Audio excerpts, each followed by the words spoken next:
Greetings, humans. You have entered the Command Zone, your destination for all aspects of Elder Dragon Highlander. Enjoy your stay.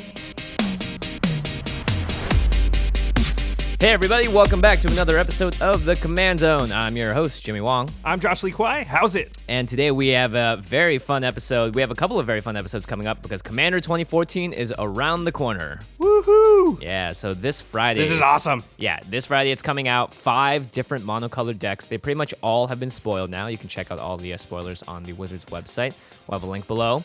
And we're going to do a small series where we talk about just the decks, what we think about them, what they're trying to do, and what we would also remove, and what the best cards are, and what we would replace them with if you want to upgrade. Yeah, it's a lot of cards between the 5 decks. We talked about it. It's probably too much to try and cover them all in one episode, so we're going to split it up. Yeah, unless you guys want like 6-hour-long, limited resources style set review stuff. No, my voice can't actually handle that. Yeah. So, yeah, we are...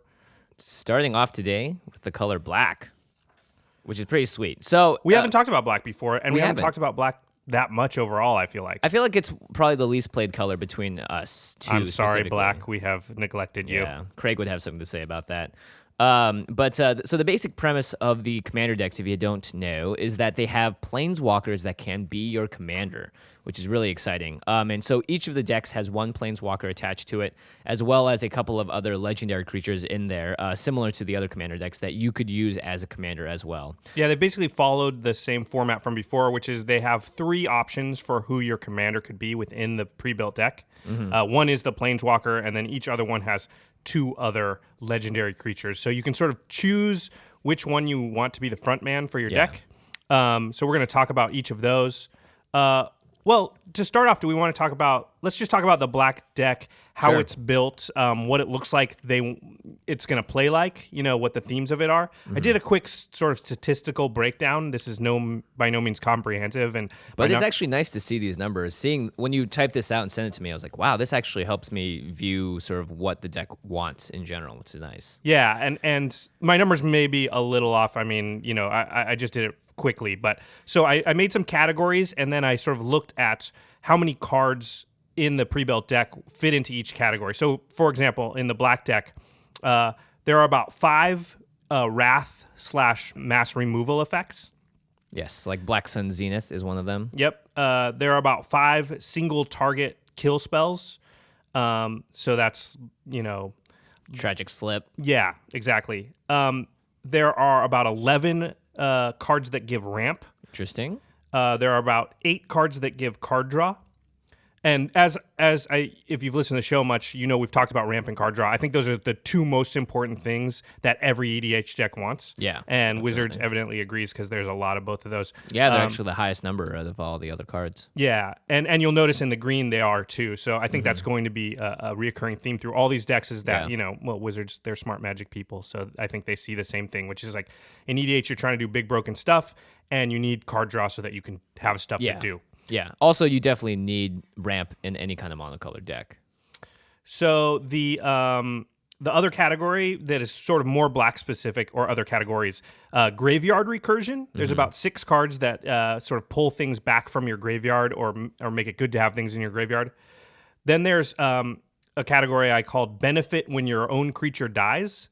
So your creature dies and then something good happens for you. There's about 8 cards that do that. And That's then a very black effect, by the way. Yes, exactly. Yeah. And then there's about 5 sack outlets. We've talked about those in the past. They're very strong. And then 1/8/7 creatures, which are creatures that come into play and then murder something. There's 3 of those. So those can also be sort of counted as single target removal. Yes, definitely. So looking at this list, and if you're watching the video, you'll see the categories and how many are up. But the big numbers that come out at me are benefit when your creature dies and graveyard recursion. Mm-hmm. There's both a number of cards in each category. There were 6 and 8 respectively. So it looks like the deck wants to reoccur your graveyard, send your own things to your graveyard and make that beneficial for you. Yeah. So that looks like a very big theme of what this deck wants to do. So just moving forward when you're sort of choosing who you want, which of the 3 legendaries you want to be the commander. That will help you decide those things, and it's also going to help inform us like what cards we might take out because they're not fitting into that theme, and then what cards we might add in because they actually push that theme forward more. Yeah, definitely. Black's all about sort of benefiting off of death, if that makes sense. So you can view your graveyard almost as a second deck in a way, because there's lots of ways to interact with it, get creatures back, put them on the battlefield, or even steal creatures from other people's graveyards. So it definitely seems like if we're trying to think of what the win conditions are, I think it's definitely be able to control the board in a bit, being able to remove stuff on a whim with your either your mass removal or your single target kill spells or your 187 guys, and then just get a lot of value off of your own creatures dying or your other opponent's creatures dying, and then finding a way to make that value, turn that value into a game win. Yeah, it's really an attrition war, it feels like. It's like you're going to get more value out of your cards because you're going to play a creature and they're going to do stuff, and then when your creature dies, like when they finally kill it, you're actually going to get benefit from that. Right. And so... yeah, it's kind of feels like how this deck's going to play. Do we want to talk about the commanders? Let's go through the 3 commanders in the deck. The first one is, of course, the big bad planeswalker. It's Ob Nixilis of the Black Oath. It's Ob Nixilis before he is risen, chained down, unplugged. unshackled, unplugged. It's not the acoustic set. No, it's not the acoustic Ob Nixilis. Yeah. So he's 3 in black, so he's 5 total for a planeswalker that comes down with 3 loyalty counters. His +2, each opponent loses 1 life. You gain life equal to the life lost this way. A -2, put a 5/5 black demon creature token with flying onto the battlefield. You lose 2 life. And his -8, you get an emblem with 1 in the black. Sacrifice a creature. You gain X life and draw X cards, where X is the sacrificed creature's power. Woof. Yeah, that's a lot of stuff. So the first one is like a mini Siphon Life. Siphon Soul or whatever. Siphon Soul, where everybody in the game loses life except you, and you gain that much life. The second one, you put a 5/5 flying dude out, and you lose 2 life. And the last one is you sacrifice your own dude and draw cards and equal gain life to its power, and you gain that much life. Yeah. So I'm actually not too stoked on this guy, honestly. He's pretty underwhelming, I got to admit. Yeah. Because here's the thing. The first ability, if you're playing a 1-on-1 game, terrible. If you're playing a 4-player game, even a 3-player not game, even that good. Even a 4-player game. I could see it being more effective in a lot of other ways, but Planeswalker is one of the most important things they need to do is be able to protect themselves, and his -2 does do that, but it puts him at 1 loyalty counter, so many things can just kill him at that point. Any damage that is done to a player, if it's 1 damage, can be redirected to him, and he's just dead. Also, like, if somebody just has a couple of creatures, like you put out 1 creature, or like, the problem is, if you've got a Planeswalker at 1 loyalty, and you're playing against like 3 or 4 other players, like somebody's gonna be able to do 1 damage to it. And they will, because it's just like, well, let's just get that planeswalker off the table. Like, people don't like planeswalkers like hanging around if they can help it. Yeah, exactly. Especially if it's going towards his ultimate, which is pretty insane. I feel like the planeswalkers as generals, you really want their plus ability to be the thing that's really, you want to do most of the time, because you want to be ticking up towards that ultimate too. Yeah, definitely. His ultimate is strong. His ultimate's pretty good. I just feel like you're just never gonna get there. Yeah, and ultimately too, his ultimate seems like it could also exist on another card that isn't. You don't need to have 4 turns. It does exist on another card. We'll talk about it a little later, but Infernal Offering has a version of his ultimate on it. It's a 1-time only, but I mean, the good thing about getting the emblem is that you can do it often. Yeah. And you do want sack outlets, and you do want to draw cards. Like, the ultimate's great. You just can't play a Planeswalker thinking, like, I only want the ultimate on this card, because it's just, how often are you even going to be able to ultimate? Yeah, and he comes down at 3. You'd have to plus him three times to get him then on the up. 4th on turn. the 4th turn, you'll be able to use it. So, like, logistically, you have to look at the card and be like, can I play this and have him not die to any kind of removal in 4 turns? In 4 turns, in a multiplayer game. So and the thing with a Planeswalker is, once you get like 1 turn away from being able to ultimate, it's the every hugest player's target. just like, well, we got to at least hit that thing, because we don't want the ultimate to go off. So, all of a sudden you're just painting a target on yourself every turn that you tick him up. In Commander, if there's one thing people can agree on, it's that a Planeswalker needs to die before it affects the entire board. Yeah, before it ultimates, like most of the time. Yeah, exactly. There's a couple of Planeswalkers, I think, where people don't care. They're like, that ultimate sucks. But 90% of the Planeswalkers, nobody wants you to ultimate it. Yeah. Let's talk about the other 2 legendary creatures. The first is Drana Calastria Blood Chief. It's 3 and 2 black again. All of the legendary creatures all cost the same, so 5 total. It's a 4/4 legendary creature vampire shaman with flying. It has an ability X black. Target creature gets -0/-X until end of turn, and Drana Calastria Blood Chief gets +X/+0 until end of turn. So Okay. it's a It's very targeted Voltron-y. removal on Yeah. a stick. It's a powerful card. Yeah. And it's it would speak to a deck that wants to pump her up and get her in for 21 commander damage. I think. Yes. And when there is some ramp in this, we'll talk about that later also. Yes. I just think the deck as built, as constituted, just doesn't have enough stuff right now to make her totally broken, but she can be. If your deck is very ramp specific and built around her. Yeah, you can put her out and then boom, kill somebody. That can definitely happen. Yeah, definitely. She's a strong card. Yeah.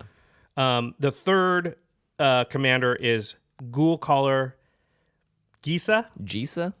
I think It's got to be Gisa. Geralf's I'm not going to sister, say right? Gisa. I think she's from Innistrad is what her just said it. lore. Yeah, that Where she was Laura's mentioned. Yeah, she we never saw her until now, right? Ah, yes. So she is 3 and 2 black, same as the others. Legendary creature, human wizard, a 3/4. She has an ability: pay 1 black and tap her. Sacrifice another creature. Put X 2/2 black zombie creature tokens onto the battlefield, where X is the sacrifice creature's power.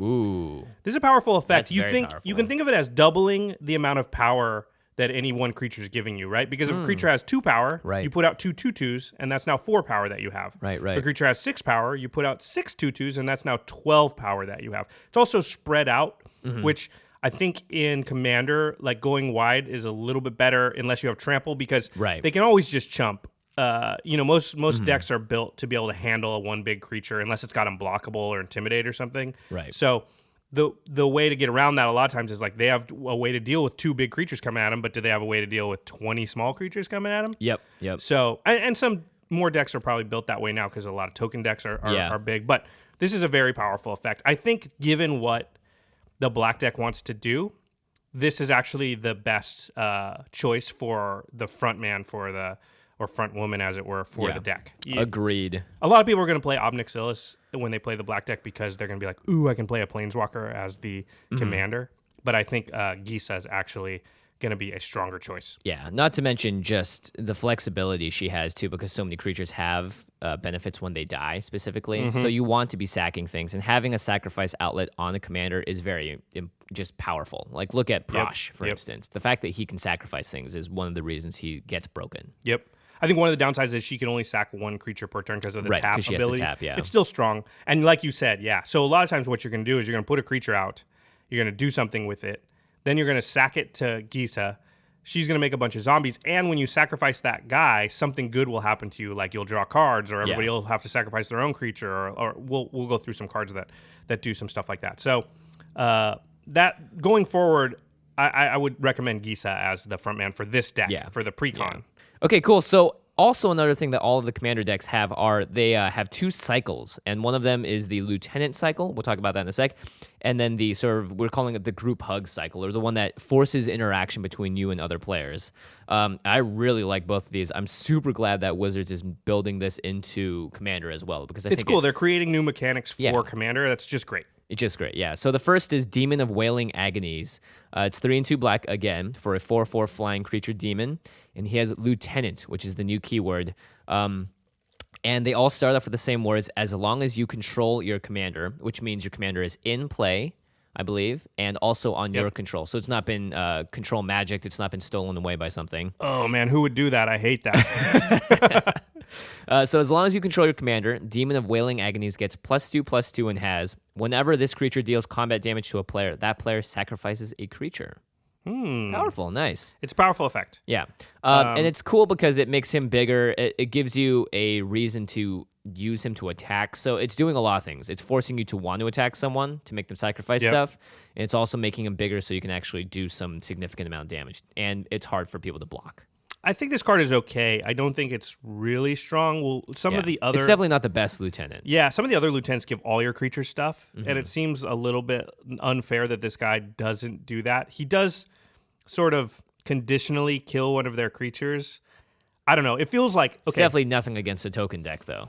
Yeah, and there's going to be a lot of decks where they're like, they don't care. They're going to lose one creature, or they're just going to block it, or they're going to have some way to neutralize one guy coming at them. I think one of my least favorite keywords is when this creature does combat damage to a player. because it's like it's so easy just to chump block something and stop a really powerful effect from happening. I think if this was like, if it does combat damage to a player, you draw a couple of cards, it could be good too, because sometimes what you look around the table and somebody's got no creatures and you're like, I'll just hit you and I'll get this effect. Yeah. Well, this effect doesn't do anything to somebody with no creatures. Yeah, exactly. Because they don't have a creature to sacrifice. So it just did 6 damage, which in Commander is like, it's okay, but it's like you just slightly slap them across the face. You have to hit them 7 times for that to kill them. Yeah. So I think this he's fine. I'm not saying you take him out necessarily, although I would put him on the list of things that eventually, if you're working on this deck, tuning it, I think he could he's be taken one of the out. guys. Yeah, I mean 5 for a 4/4 that could be a 6/6 with Flyer. upside is not bad. You know, Yeah. it's not bad at all. But this is Commander. There are a lot of You can literally find cards that like this wins the game if I untap with it, and this guy's not that. Yeah. The other cycle is it's the group hug or the offering cycle, and the black one is called Infernal Offering. It costs 4 and a black. It's a sorcery. It says choose an opponent. You and that player each sacrifice a creature. Each player who sacrificed a creature this way draws 2 cards. Sweet. Then choose an opponent. This doesn't have to be the same opponent. Return a creature card from your graveyard to the battlefield. Then that player returns a creature card from his or her graveyard to the battlefield. So you each get to do the same effect, sacrifice something and then draw 2 cards. And then you and either the same opponent or you and a different opponent get to return a creature card from your graveyard to the battlefield. So if you did it to the same guy both times, you can like sack a guy, bring that guy back. Yep. And draw, and the outcome was you both drew 2 cards. Yeah. Or you can say, you sack a guy, draw 2 cards, but you don't get that guy back. I'm going to let this other player get a creature card out of his graveyard. Yeah. Yeah, so I would love the interaction where it's like, hey, you haven't entered the battlefield effect that destroys enchantments or whatever. I need that back to get rid of this. Do you also want to draw 2 cards? yeah, you can trade and barter with it. Yeah, That's you can the trade fun and stuff barter about with it. Yeah. Group hug, yeah. You could also find a player, that's got a lot of cards in hand already, so you don't care if he draws 2 more, and another player who has no creature cards in his graveyard, so you don't care if he gets one out. Yeah, and you exactly. can basically like mitigate the upside for both the other people, Yeah. but you get both upside yourself. Yeah, I love the offering cycle. I think it's great. There's so many different ways to use it. I love that this one interacts with itself, essentially, that you could just do it to the same person, and it feels like there's no effect, but for 5 mana, you either get double triggers of an enter the battlefield effect or whatever. You could also use it to really backstab someone. We're like, hey, let's do this. You sacrifice it, you can bring it back, and be like, and someone else gets to bring it back. Yeah, that's interesting. I don't know what the ruling is. When you cast this, you probably have to name both of your opponent, but which opponents? I'm assuming, or is it upon resolution? So. I don't know. I feel like we might need a judge ruling. Yeah, on we'll need a judge ruling how on you it. stack these effects. Does one go off and then the other? Do they both go off at the same time? Yeah, I'm not sure, but it's very fun either way. I'm super excited to see what this does to the play group. It's cool because it pushes interaction between social interaction, political interaction. They're doing that more with cards for Commander, which is great because that's really what the format's about. Yeah, definitely. Okay, so Cool. now let's talk about what we think are some of the best cards Yes. that come in the deck. So, and there are a lot of them, for sure. yeah, there are 2 that I think are very similar, so I'll mention them together. One is Cryptghast, and the other is Magus of the Coffers. Right. Cryptghast is a 2/2 spirit for 3 and a black. It has Extort. Extort is when you cast a spell, you can pay either an additional black or white, in this case black, and each opponent loses 1 life, and you gain that much life. So it's very similar to Obnixilus's +1. Yes, exactly. It's just every time you cast a spell, you can just pay 1 extra mana, 1 extra black, and do that, which is very powerful in Commander because you're often in multiplayers. But that's not actually the reason why I would put this under best cards. It's because Cryptghast also says whenever you tap a swamp for mana, add an additional black to your mana pool. So amazing. in a mono black deck, it basically doubles your mana. You might have a couple land cards that aren't swamps, but 90% of your land are going to be swamps, which means they all tap for 2 mana now. Yeah, which is super good. Oh Super my gosh. I mean, there are cards like Cage Sun or a bunch of other cards that do this, but aren't necessarily just for you. Black has a few of these cards, and we'll talk about a couple more later. But Magus of the Coffers does something very similar, where it's 4 in the black for a 4/4. You can pay 2 and tap him, and you add black to your mana pool for each swamp you control. So with these 2 cards down, you can essentially nearly triple your mana. Yeah, you can get a big burst of mana, but you can do this every turn. Yeah. And then you can do things like Drana, who we talked about earlier. Mm-hmm. She, depending on how much mana you have, she grows and kills something. So you can, like, with these 2 cards out, you can pretty easily make Drana like a lethal threat. Yeah, if she's not to your mention commander. you can also just plug different creatures. You can do it to because you can activate Drawn multiple times for different amounts depending on if you have 30 Yeah, mana, you can just start gunning down. Boom, boom, boom. Yeah. Yeah. Also, like, there's just some big, Commander's about big effects. So a lot of times you're just like, I just need 12 mana so I can do these two things. Right. And, that'll basically win me the game. And these cards allow you to do it. So. Yeah, so I Black definitely has a few effects like this. I think it's very important to the deck, and these are definitely some of the best cards in the deck for it. Yeah, these have sort of historically been just must-have cards in mono black decks. Yeah, so definitely. Of course, they put them in here, and don't take them out. They're awesome. Yeah. Okay, so let's talk about some other cards. Flesh Carver. I really like this guy. He's this he's is one of the very new efficient. guys. Yeah, so it's 2 in the black for a 2/2 human wizard, and for 1 in the black without tapping him, you can sacrifice a creature. Just that right there says this card could be very good. Yep. Put 2 +1/+1 counters on Flesh Carver. Okay. So every creature you sacrifice to him, he grows by +2/+2. Not bad. Not to mention you could do it at instant speed. So let's say you chump block. Yep. And you're Or like, they well, this go to guy's gonna- remove your Yeah. guy. You're like, well, I will sack him before he can do anything. Yep. Especially with all this mana I have. Yeah, exactly. And when Flesh Carver dies, put an XX black horror creature onto the token on the battlefield where X is Flesh Carver's power. So that's you great. sacrifice like 3 creatures to him. He's an 8/8. Then something happens and he dies, and you get an 8/8. Yeah. Yeah. Which is awesome because you can sacrifice himself to himself. It says sacrifice a creature, not Yep, another creature. True. So if they were going to kill it, Yeah. 2, this is a game where board wipes are always very present, and this is almost a free recovery from a board wipe because when he dies, everything else gets wiped, and now you have this giant creature that you can do stuff with. also think about him in conjunction with Gisa. So you actually tap Right. a black and her to sacrifice him. You get your 8/8 from him, and then she actually puts 8 8 2/2s. 2/2s out. So Wow. now you just it was almost like a doubling season when Yeah. used with her. It's not bad. Yeah, so that's why I think he's actually really good. Is like you said, protection from board wipe, but also in conjunction with Gisa, he's very powerful. And then if you can recur him, put him back out on the battlefield, just do that again. Which we know the deck has a lot of graveyard recursion.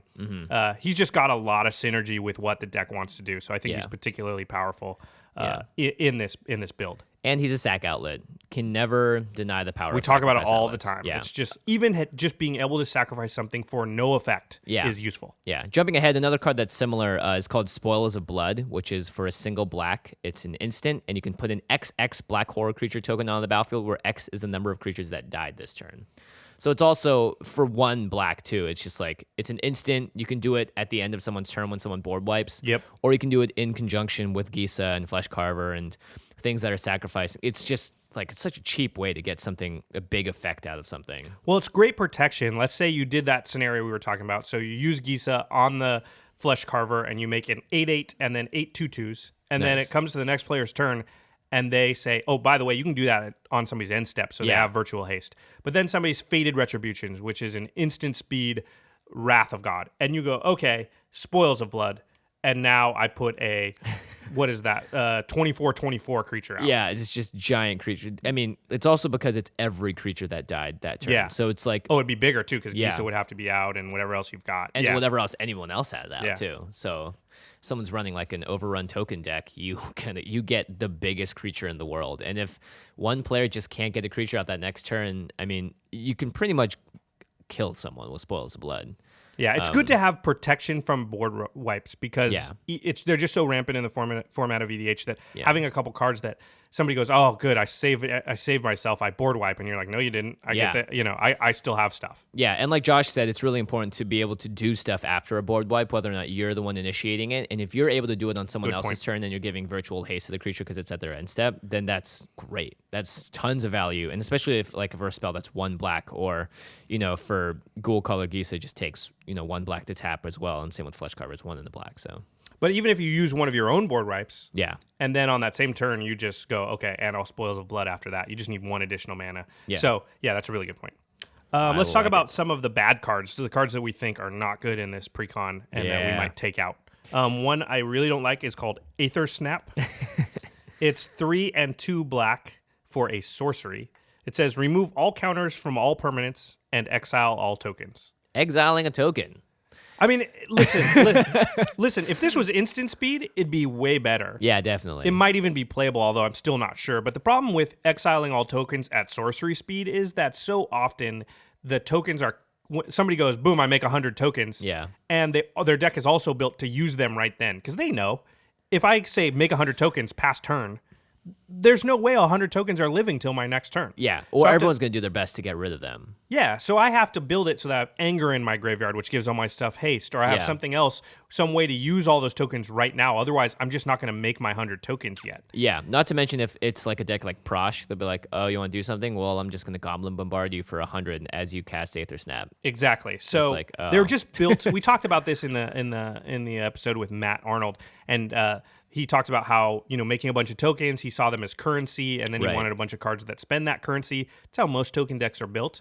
And so they're just going to spend their currency, and Yeah. you're going to have basically either best case scenario is no effect from your Aether Snap, but worst case scenario probably is like you'll still die. Yeah. And It's remove also all counters from all permanents. That's like kill all planeswalkers. Is Yeah. what that says. Which is fine, and it's probably going to be a little bit better in a world where people are playing planeswalkers as commanders. Yeah. But keep in mind, this is also your own Planeswalker as well, if yours is out. Yeah, true. And you don't have a planeswalker. You have Gisa, and some of these decks they won't be running their planeswalker. It does nothing. A lot of Yeah. times, remove all counters from all permanents. Imagine will if someone literally had do the Dark nothing. Depths out. You just give them a giant creature, too. Yep. So I just don't think this card. There's just going to be a lot of times. Yeah. It's very not that- conditional. Yeah, it's not that it never does anything. If you It's could have a just- sideboard for Commander, I'd throw this in there. and if you know your meta really well, Yeah. then this can be playable just based on like, oh, okay, I know there's 2 token decks. Right. Even then, I don't like it against token decks. It really has to be like, I would much rather have like a Black Sun Zenith. yeah, It's Yeah. just a much better Or- board wipe that can potentially not kill your stuff as well. yeah, exactly. Toxic Deluge. Toxic Deluge, There's yeah. there's a number of cards that I think are better than this, but Yeah. I just think like if there's a Super Friends deck, this is actually probably better there. Right. So they get right. like 4 planeswalkers out, they start ticking them Yeah. up, and you just go, okay, kill all of them. Yeah, I'm also just very confused by the wording of exiling all tokens because when the token dies, it's not like it hits the graveyard and then Well, it does actually, and then disappears, right? Yeah, so they it still get disappears. those effects that say when a right, creature enters the graveyard. yeah. So Yeah. it sort of gets around some of that stuff. Again, I mean, maybe that's specifically for token decks that want to sacrifice them for an enter the graveyard effect, but yeah, it's or a not something creature that- dies this turn effect. Right. If it exiles, it's not a creature Right. dying. So, yeah, again, sorcery speed, instant speed. I would think this would be like it's possible that you could play it at sorcery speed. I just think that in most of the cases where you want to use it, it's just gonna be too slow to do it. Yeah, and it's gonna suck up your mana, and especially if they're able to do something with the tokens, regardless. So You want to read the next one? yeah, Raving Dead. 4 in the black for a 2/6 zombie with Death Touch. 2/6. All right. Yay, Beater. I guess. Attacks a random opponent each combat if able. I'm already done with this card. Yeah, I hate that. I hate that. But this is fun. Whenever it deals combat damage to an opponent, that opponent loses half of his or her life rounded down. So if you just want to randomly piss people off, go ahead. And maybe you Go do. right ahead. The problem is the rest of your deck's not set up for chaos. So Yeah. you got this one chaotic card. So you're being strategical. You're making decisions. You're like, oh, I don't want to piss this person off. We've talked about how this deck wants to control the board and Mm-hmm. make strategic decisions. And then you play this card that basically throws all your politics out the window Yeah. and just says, well, I'm just going to piss off a random person. Piss off everybody. And it's a 2/6. It's a 2/6. There's so many. I mean, like, I think the random effect is something I never like in Commander, Yeah. unless you're trying to be chaotic. Yeah. Because, like, let's say you just established a nice alliance with someone thanks to Infernal Offering. Yep. And then you play Raving Dead. And you roll a dice, And you and roll you're a like, dice, and "Sorry, you're like, dude." Sorry, dude. Yep. Also, like, so many times this thing is just going to get blocked. And it just is going to have 0 effect on the board anyway. Yeah, somebody will just block and trade with it then. Yeah. They'll be it's like, fine. Fine, whatever. Death Touch, take my 1/1. Yeah. Take my 2/2. Or they'll be like, Who I got a cares? 6/6 guy. I'll just block with it. Yeah. It's Commander. They'll recur it and play it back out or whatever. Yeah, Like, exactly. I just think the dream of like killing somebody, like it sounds great. Oh, I'm going to knock off half their life. Half their life, yeah. Yeah. But there are better ways to kill people that are more effective and more political and just more sound. Yeah. Raving Dead, not so hot. Next one I have is Vampire Hexmage. Traditionally a very good limited card. I didn't really love it in limited either, but I I think definitely in don't love it. Conspiracy it's great because of all those cards that come in with XX. Yeah, Or still Star only based on okay the in my cards. book. I mean, well, we can have that argument later, but Yeah. it's black for a 2/1 Vampire Shaman, has first strike. Yay. It says sacrifice Vampire Hexmage, remove all counters from target permanent. Yeah. I mean, in Commander, you're going to be killing a Planeswalker, Probably. potentially. It's like kill a commander, maybe. Yeah, but at that case, just use a card that says destroy target Planeswalker. Hero's Downfall. Yeah, there's lots of different just ways. off the top of my head. Just attack. Yeah, just attack it. Yeah, this card, I just feel like It's too conditional. it's not that it does absolutely nothing. It's just like this is replacing a card in your deck, and we're playing Commander. Yeah. Cards in our deck can usually like win the game or draw 5 cards Yeah. or like do crazy stuff. This card sometimes it just is a 2/1 with first strike. That's just not good enough. And like it's in a constructed format, it's it's more fun because it's like cool. It's a nice 2-drop that can get in for some nice damage because it's a 2/1. It's going to trade at that level against your opponent's 2-drops. This is Commander. We're not. They're like, I'll just take 2, I guess. Yeah, it's like cool. Done? I'm glad you have a 2-drop in your deck that does incremental, like really not incremental, just nothing against. You could play a deck where this card just has no effect. Yeah. And in this deck and in this specific format as well, in the Black Commander deck, I don't even think you can use the Vampire Shaman against your own stuff to use it effectively. I don't think there are many cards that you can sacrifice to take counters off of your own stuff. That's Sure, important. you're not putting -1 counters on your own thing. That would be one thing, maybe. Right. Or if there was something like, like Dark Depths, but that's just not a card you're going to see very often, I don't think. And again, if you have those effects, this is still not that great of a card. There are other more powerful cards that interact with those things in better ways. Yeah. Like I said, it's not that it does nothing. It just does so little as to being, you should just replace it. Yeah, especially for something that's a 2-drop, there's going to be a better option. That's what I like about Commander is it's an internal format. There's almost always going to be a better option. Correct. All right, moving on. Charcoal Diamond. This is also a series through all the decks. They all get their own diamonds. It's 2 mana for an artifact. Comes into play tapped and taps for the color of whatever deck they're in. So in this case, it taps for black because charcoal is also black. Yeah, Flavorful. this is it's ramp. It's a mana rock. It's just there are so many mana rocks out there. Yeah. And actually, I feel like some of the mana rocks that give colorless, like Thran Dynamo or something, are just strictly better.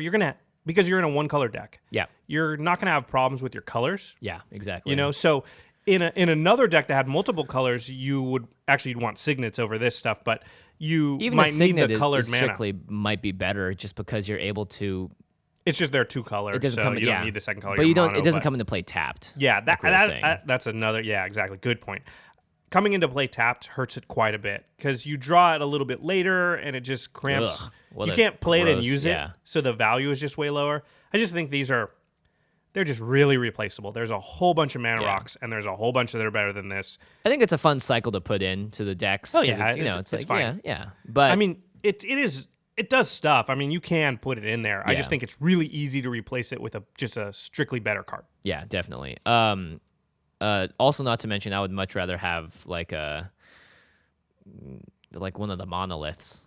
For Yeah, this, exactly. Because it just taps for 3 or taps it for taps 3, yeah, and you may have to untap it with more mana, but you're going to be making that mana otherwise this deck. So yeah. last card we'll talk about that really just sucks is Evernight Shade. 3 in the black for a 1/1. Count me out. You can play a black though, and it gets +1/+1 till end of turn. It has Undying. So you can pump it. You can pump it. Yeah. But again, he doesn't have evasion, he's not flying, he doesn't have haste, he doesn't have a lot of things that you want a card like this to have. He does interact in a fun way with the deck because he does pop back into play after he dies, but Yeah. even then it's like, ugh. I mean, you could sack him, I guess. You There's could just a sack lot of him. cards with Undying that are better. Yeah. This guy he's a 1/1. You need mana to pump him. Yeah. You're going to want to do other things with your mana. Yeah. And I think if there's one thing to take away from us naming what cards are bad, it's the ability to just look at a card and really evaluate it in different vacuums. Be like Evernight Shade. Okay, I could see him being good in this case and in this scenario, but I could also see him being terrible in more scenarios, if that makes sense. I mean, the thing I will say for him is with Gisa, so you've got Gisa out. Mm-hmm. You put the Evernight Shade out, then you pump it to as much as you can, and then you sacrifice it to Gisa. Yeah. And then you make a bunch of 2/2s, and then he comes back because he's got Undying. That's some stuff. You can do it. I would much rather play Flesh Carver. Yes, for exactly. less mana that does more stuff, and he also has Exactly. Intimidate. So if you want to swing with him, because if Evernight Shade exists solely to be able to pump him up and then sacrifice him to Gisa, ugh. I mean, it's okay because he's got Undying. I just think, the point is not that it does nothing. Yeah. It's just that you can do better stuff. You can do better, yeah. Yeah. So let's talk about, in that case, cards What's that better you stuff that you might might do? add. Yeah. First thing I want to talk about, and I think this is going to be for all 5 of the precons, is Nykthos, Shrine to Nyx. Yes. Yeah, Nykthos is a card that I'm not going to read all its text, but it basically like gives you mana equal to your devotion to the color. Yep. It's So just how in many- mono color. You're just going to have a lot of permanents. You're going to have a lot of what Yeah. we call pips. Pips are on your permanents that are on the battlefield. It's the mana symbols, and so Nykthos, that's what your devotion is. Nykthos Yep. is going to count up, like in the black deck, the amount of black mana symbols you have out on the table, and it'll give you that much mana. So it's just a ramp card, and in a monocolored deck, like you can get absurd amounts of mana from Nykthos. So I just think it probably belongs in all 5 of the decks. Yep. It's a Yeah. great card. It was a Theros block, I think. Theros, yeah. It's also a legendary land, so it's a great one of. Yep. It's perfect like that. It's perfect. It's perfect. The next card I thought would be good is Dictate of Erebos. Yeah, I love this card. Yeah, Dictate is an enchantment. It basically says whenever one of your creatures dies, each opponent has to sacrifice a creature. Yeah, and it has flash. Yeah, so you can cool. sort of do it like they go, I'm going to kill that creature, and you go, okay, flash in my Dictate now. Everybody loses a creature, and they don't even see it coming. Yeah, exactly. Especially if you have sacrifice outlets, you can control what I think this card has amazing control potential because it's like, all right, I have 5 2/2s out. I want to sack all of them so that you guys have to essentially wipe your board. And not many cards can get around that. If it's indestructible or hexproof, sorry, you still gotta sacrifice it. Yep. So it's very powerful. I think. And with Gisa, it's super powerful because you sacrifice your stuff, you make more stuff, but everybody else just loses stuff. Yeah, which is great. And I think one of the few commanders that gets around is like Sigarda, who says you can't sacrifice stuff. Yeah, but other than that, it's like that's why Shieldred's such a powerful card, is because having to sacrifice a creature is just sucky. It really like hurts Voltron decks a lot. Yeah. Because they suit their creature up, they make it hexproof, indestructible. They're like, this guy cannot be touched. And they go, yeah, choose one of your creatures and sacrifice it. And you're like, I only have one creature. Guess that one's gone then. Yep. Yeah. So that's a good card. I like this next one too. Harvester of Souls from Innistrad. Or Avacyn Restored, I'm sorry. 4 and 2 black for a 5/5 with Death Touch. Whenever another non-token creature dies, you may draw a card. And we've seen that most recently in Khans of Tarkir, there's a card called Grim Haruspex that does the same thing. And it's very powerful. Yes. I just put that in my Marchesa deck because I'm going to be sacrificing a lot of stuff. And being able to draw a card when a creature dies it's going to happen a lot. Either through combat or you're doing it yourself. And this is great because it's whenever any non-token creature dies across the board. Board wipe happens, I think you do benefit off of Oh, this yeah, trigger. you draw 3 or 4 cards depending on how many non-tokens you have out. Yeah. I mean, it doesn't totally synergize with Gisa because she makes tokens, but at the same time, like this is the type of effect where you're sacrificing your own stuff a lot, and it's not always going to be tokens, and so you're just going to draw cards when you do that, and get whatever other benefit you would have gotten. Yeah, and this is an effect that you can't really get too much in black usually. That this kind of card draw where it affects the whole board. Usually it's like you lose 2 life and you draw a card. Yes, or whatever. But this is exactly. like someone else can kill something on the other side of the board and you'd be like, yep, Thank draw a you. card. Yeah, Thank thanks. you. Yeah, Yeah, exactly. it's Pawn of Ulamog too. This card is I list it because it's super cheap, Yeah, so it's easy to get a hold of, and it actually does way more than you think it's going to do. it does a lot of work. Yeah, especially in a deck like this where you want to be sacrificing stuff, and so you just want a lot of creatures out, so you can sacrifice them. You can spend your currency, as it were. So Pawn of Ulamog is 1 and 2 black for a 2/2. It says whenever Pawn of Ulamog or another non-token creature you control is put into a graveyard from the battlefield, you may put a 0/1 colorless Eldrazi spawn creature token onto the battlefield. The spawn token has sacrifice this creature, add 1 colorless to your mana pool. So it's just doing a lot of stuff, right? It's ramping you. It's giving you creatures to sacrifice to your other effects. Also, if you have Dictate of Erebos out, Oh yeah, the that's Eldrazi true. spawn doesn't even need a sacrifice outlet. It has it on the card. The spawn says sacrifice it to gain 1 colorless mana. Yeah. So if you have something like Dictate of Erebos out, you can just sack it to make 1 colorless mana, and everybody else has to sack one of their creatures. So it's just more than meets the eye. Like, not that it's a transformer. Autobots transform. But it just, when you read that card, I don't think you can understand like how well it plays when you have it out. When you have it out, you're just like, holy crap, I can do all this stuff. Look at all this mana I'm making. Yeah, It's I'm like, making mana, I'm sacrificing creatures, I'm making yeah, creatures. you're kind of just stringing on effects to things you're already going to be doing. Yeah. And so you're just maximizing the value out of that for this really very useful creature, and it sees a lot of play in Commander too. I think it's one of those cards, kind of like Awakening Zone, that's just very useful because having that 1 or 2 extra mana just at your disposal can mean so much in the long run. Also, we should mention that specifically the cards that we're talking about that you want to add, we're going to try and keep each card under about $5. Yeah, we're not going to talk about like the super expensive cards because it's just not attainable for most people. So this is just a really cheap ways to improve this deck. Like you can probably buy this deck and for less than $10, $20 improve it by a lot by just having these cards. Yeah. And it's really just about focusing what the deck wants to do and finding better options for a few things and just cutting a little bit of the fat off.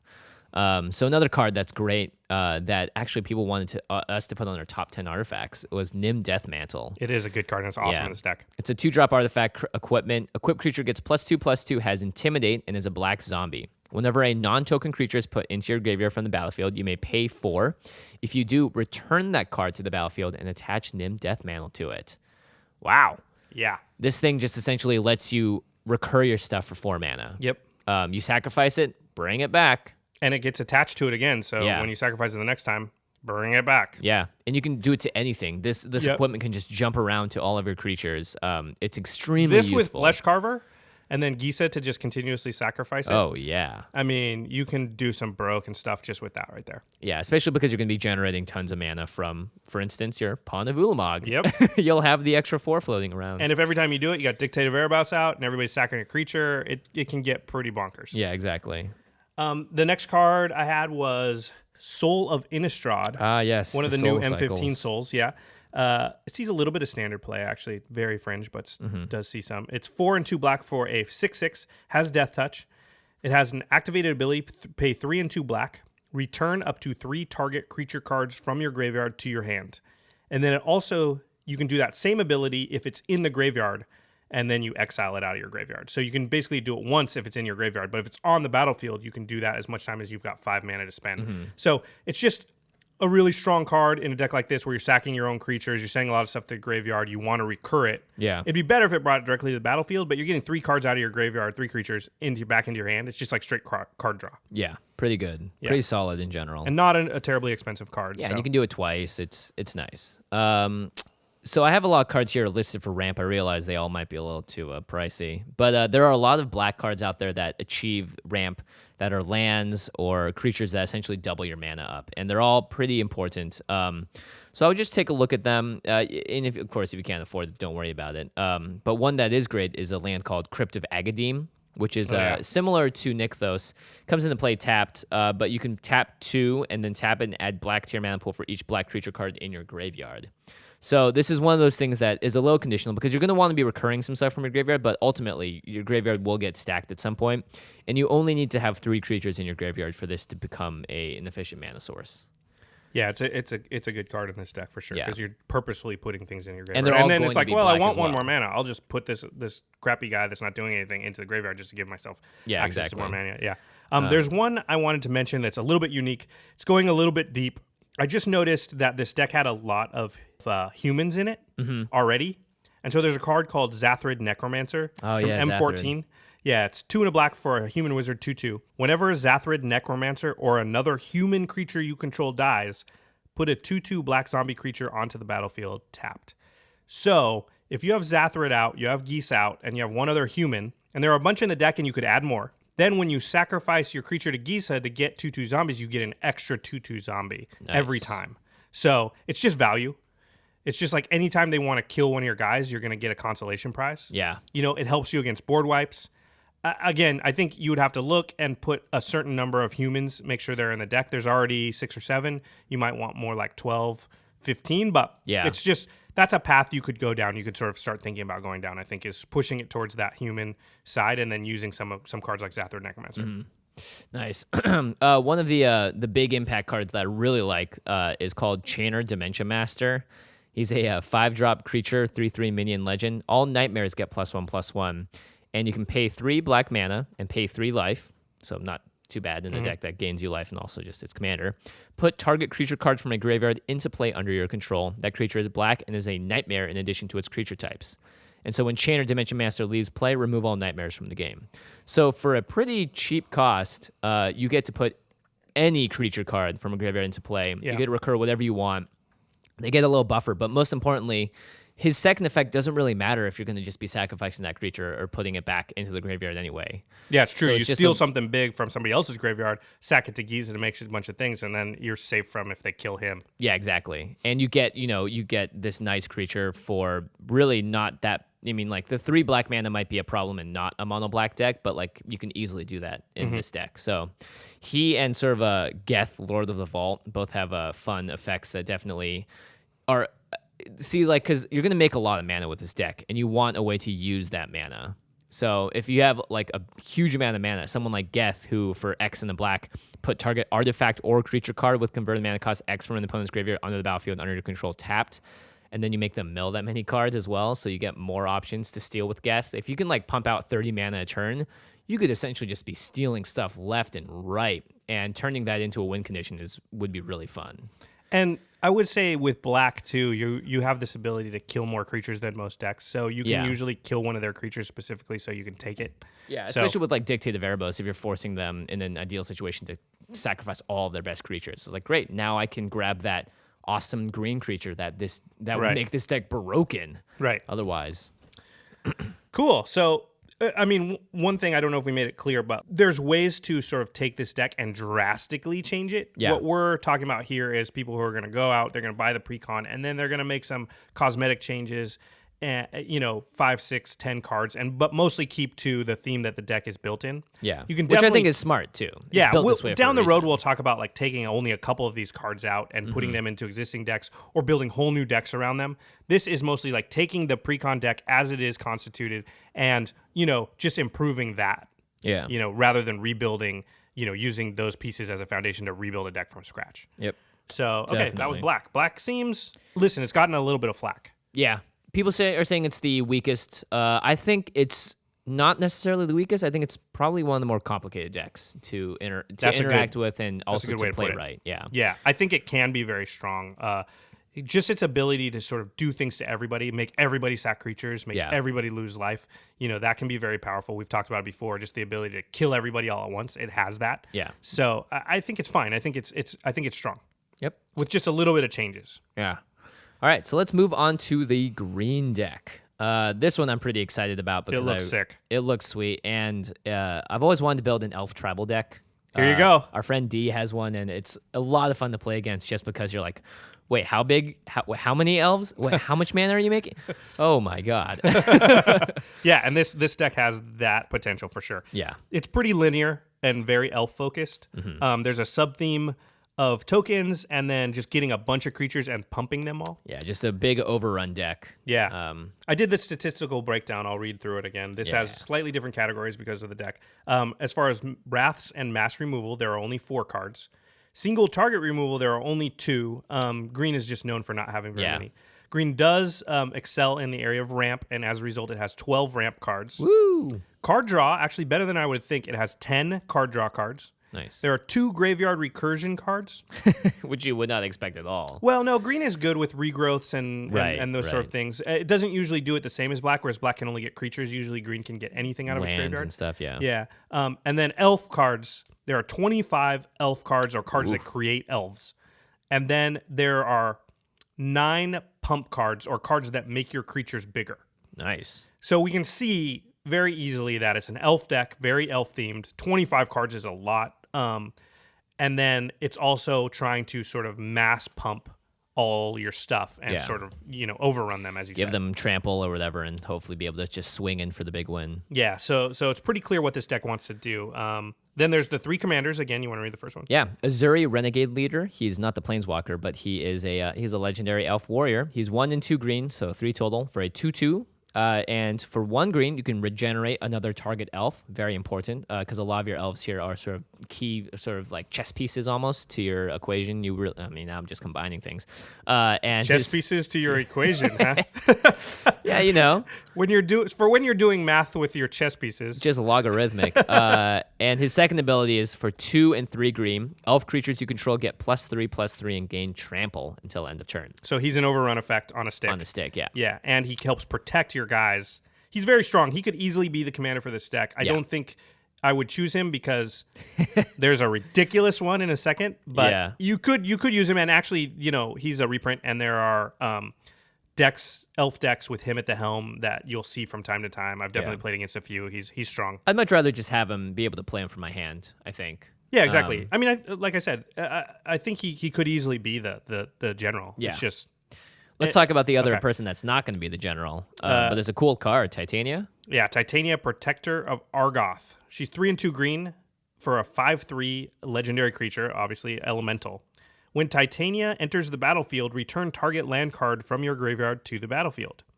Whenever a land you control is put into a graveyard from the battlefield, put a 5/3 green elemental creature token onto the battlefield. So she's actually one of the cards I'm most excited about long term for like building a deck around her. These abilities like stack up really well. There's really interesting things you can do with it. She doesn't actually have anything to do with elves. Yeah. So I don't think she's actually very... You definitely wouldn't want her as at the helm of this deck. Agreed. Yeah, we're going to talk about her a little more later, but I think there are some cool things you can do with her. Yeah. You can do with Crucible of Worlds, Life from the Loam, Nissa. things like Strip Mine, Nissa. There's just, Landfall, Zurin Orb. There's a ton of things that just like... Land Matters deck. I like Land that. Matters deck. I think there's a really cool deck. I actually really want to build around her. But for this specific, for the precon, the green precon, she doesn't fit in with what it wants to do. So it's not that she's bad card. She just, for this deck, I think not who you want. So let's talk about who will be the commander for this deck, and I think we can all agree. She's awesome. Freyalise Llanowar's Fury. 1 sweet eye patch. Freyalise. She looks badass. Yeah, super badass. 3 and 2 green. It's a recurring theme. All the planeswalkers are about 5 mana CMC or higher. She comes in with 3 loyalty points. Her +2, put a 1/1 green elf druid creature token on the battlefield with tap this creature, add green to your mana pool. So she +2s makes a Llanowar elf or a Mystic. Mystic elf, yeah. Amazing. -2, destroy target artifact or enchantment. So useful. So useful in Commander. So useful. And my favorite, -6, so not that hard to get to. Only 2 turns later you'll be able to do it. Draw a card for each green creature you control. Whew. So, and you're going to be making creatures. What do we always say? EDH, the most 2 things you always want, right? Yeah. Ramp and card draw. She has both. Yeah. That's what makes her like crazy bonkers to me. And her ramp gives her more cards to draw because she's creating green creatures. It's crazy. And plus, by the way, she's not making just a 1/1 elf druid creature. She's making a Mystic elf. That's a straight up like card. That's not like a 1/1 that you need a whole bunch of. Like that card does stuff. Yeah, I would pay 3 mana or 2 mana for just a card that said put an elf into play. Yeah, in this deck, a 1/1 that taps. Like that's sweet. She's making elves every turn. You get up to high enough, you draw a bunch of cards. She can kill artifacts or enchantments just randomly as you need to. This card is extremely good. Yeah, I think she is probably my favorite of the new commanders, outside of the red one, of course. But you know why I love red. Yeah, she's awesome. Her toolkit is amazing. Yeah, she synergizes very well with herself. She creates things that can also protect her in dire situations. Yep. I don't think you're going to have problems with that in this deck specifically. But in a deck like this, you could see her coming out turn 3.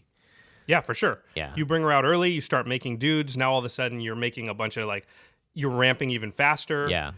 And then you're going to be able to draw. I mean, I could see using her -6 is a thing. I could definitely see. For sure. And if it kills her, draw 15 I don't cards. care. Jeez.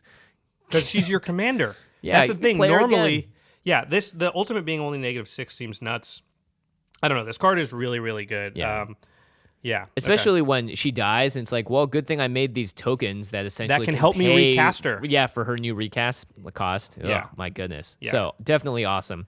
Let's talk about the cycles here. We have Thunderfoot Baloth, 4 and 2 green for a 5/5 creature beast with trample, and it's got Lieutenant. As long as you control your commander, Thunderfoot Baloth gets +2/+2, and other creatures you control get +2/+2 and have trample. So if your commander's out, it's a 7/7, and all your other dudes have trample and +2/+2. So it's an overrun effect. This is a lot better, I think, than the black one because it gives all your creatures something. Yeah. It's pretty good. And it's doing what the deck wants to do. Yeah. If it was an elf, it would be amazing. It's a beast, so it's not an elf, but it's still, you're right. What the deck wants to do is make a bunch of elves and then pump them all and kill everybody. Yeah. So this is doing the pump all and kill everybody part of that equation, that chess equation. Not bad. I'm down with it. The next card is Sylvan Offering. This is part of the Group Hug offering cycle. It's pay green and X for a sorcery.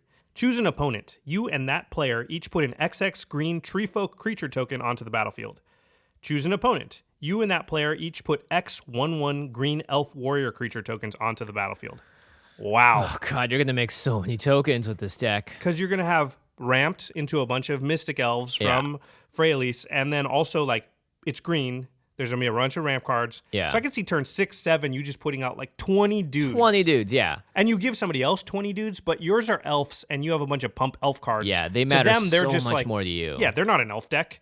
They're just 1/1 dudes. It's fine for them. Yeah. And then on top of it, you just get a 20/20 guy also if you do that. Like, Yeah. I mean, the big thing I love with this is that it's really favored in your side, unless you've got, like, I think the white deck would take good use of the elves as well. But it's like, let's say you take all your guys, you can swing at someone to kill them next turn. And then you go and look at the person that you made all those elf tokens for and be like, guess what? My elves definitely beat your elves, and they trample over. yeah, exactly. Like, you can have 20/20 dudes. In fact, you maybe just kill them. Yeah. So you don't have to worry about the 20 elves, like, right? You block all you want, but I got my lieutenant out, and my guys are actually 3/3s with trample. Yeah, that's politics right there. Jeez. Give them a gift. I guess they have to look their gift horse in the mouth because it's about to kick them.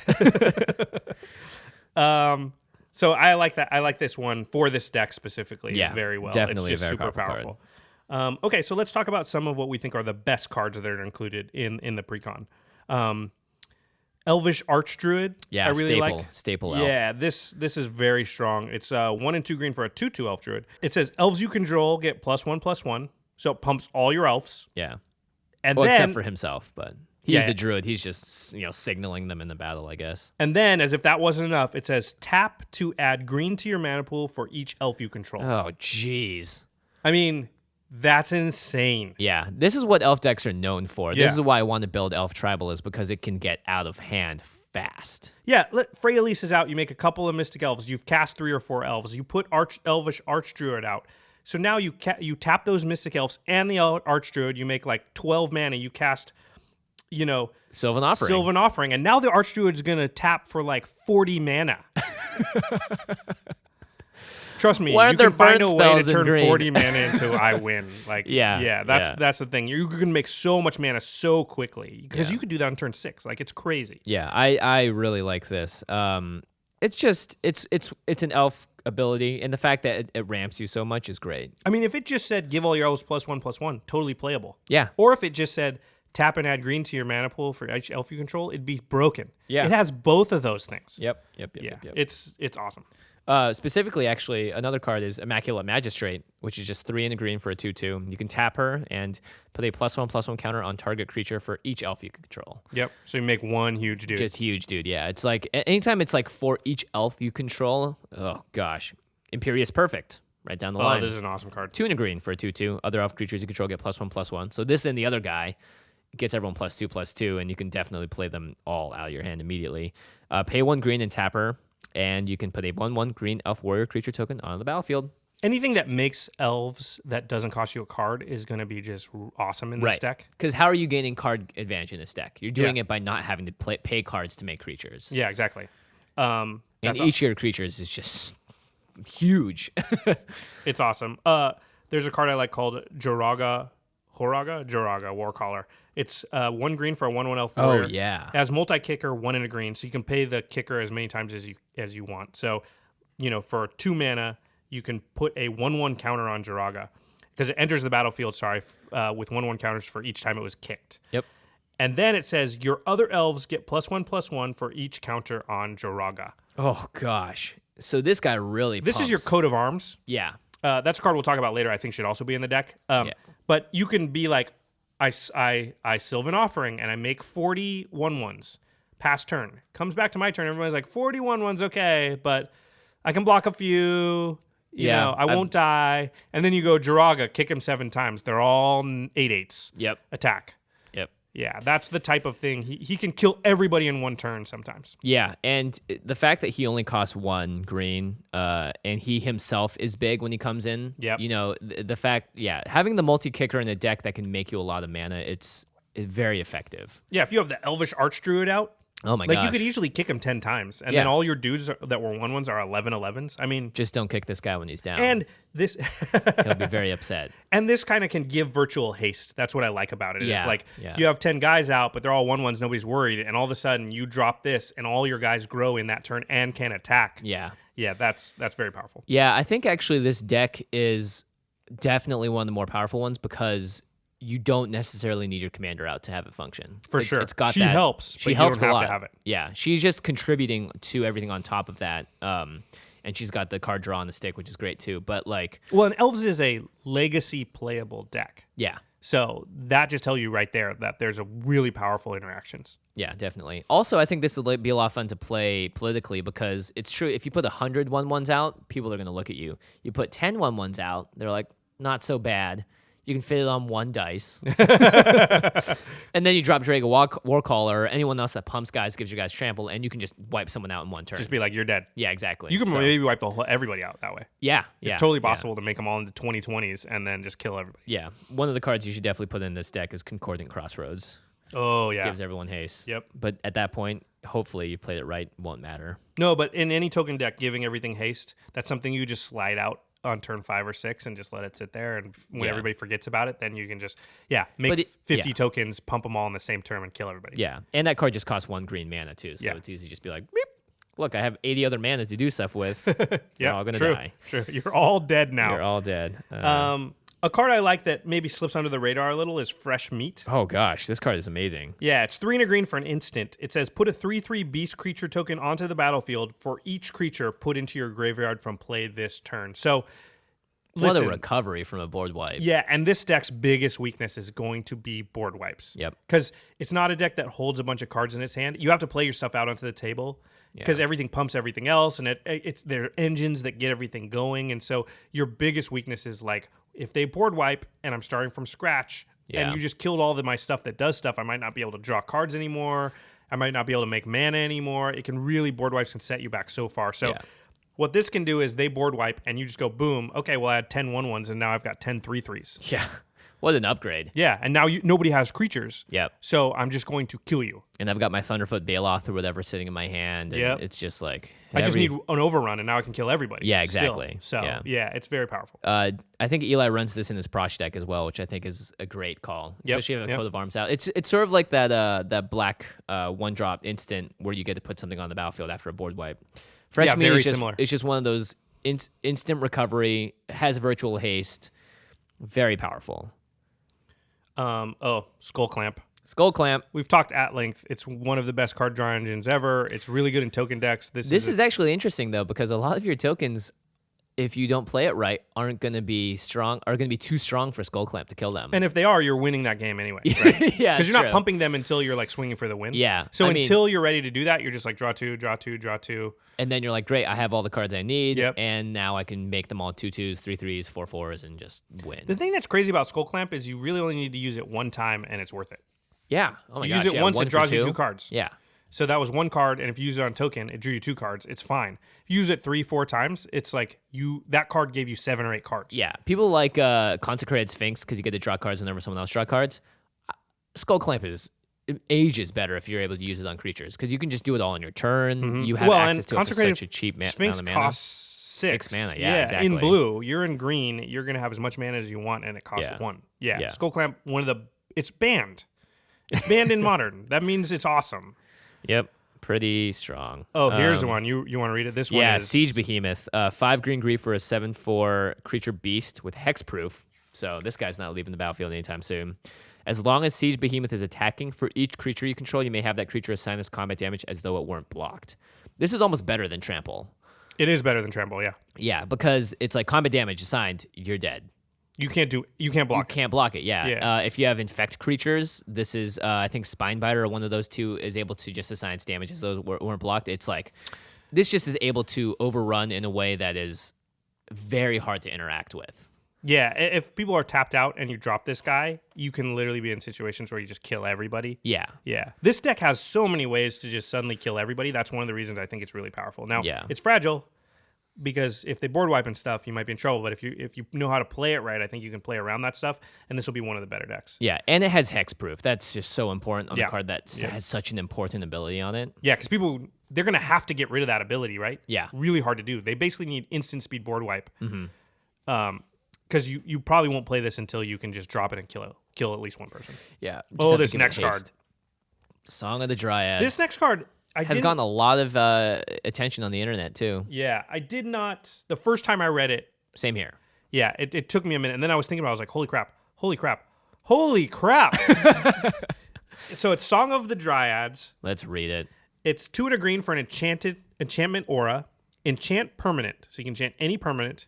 Enchanted permanent is a colorless forest land. Well, that doesn't seem that powerful. Not in addition to its other types. It's now a Whoa. forest. It's a forest. So it stops being what it was and becomes a forest. Now think about this. Dude, that's some Blood Moon tech right there. At first I was like, oh, it's like Oblivion Ring. No, Oblivion No. Ring exiles, right? So if you play it on their commander, they can choose to put that back in the command zone. Yep. This does not exile. This turns it into something else. They can't choose to put it back in the command zone. It's gone. If they don't have a way to remove the enchantment or Yeah. sacrifice their own land or kill their own kill lands, a land with like a strip mine. which just a lot of decks don't play that at all. Yeah. Don't play any land destruction Or at if they all. do, it's like 2 of in their 100 Yeah. card deck. So So this can literally take out a commander for the whole game. It can be better than a Tuck effect. I mean, it can be worse. There are ways to get out but of it. like Josh was saying, if you're playing against mono red, What do they do? What do you do? If they don't have it, They have to destroy chaos my own warp it. land. Yeah, they have to chaos warp it. Yeah. That's so they got one card in their deck that they're like, man, I hope I can find that. Yeah, this card is really, really strong. It's similar because it's kind of like Path to Exile, which fetches a land, right, for the opponent. So it's like oh, okay, it's kind of like that, but it's like no, you're removing this card in a way that is so hard for some people to interact with. It Yeah, I makes think a that's huge what difference. puts it into this totally different stratosphere. Yeah. Is that it's very the format of Commander is just it's not very good at handling this specific thing. Yeah. Yeah. Not to mention, people are talking about this being played in Legacy and Modern, I can just totally because see it. Green doesn't have this ability. And It's and in those formats, people aren't running a bunch of enchantment removal type stuff. Yeah, So exactly. It's just like and it's pinpoint removal for any permanent from permanent, green. Yeah. Ugh.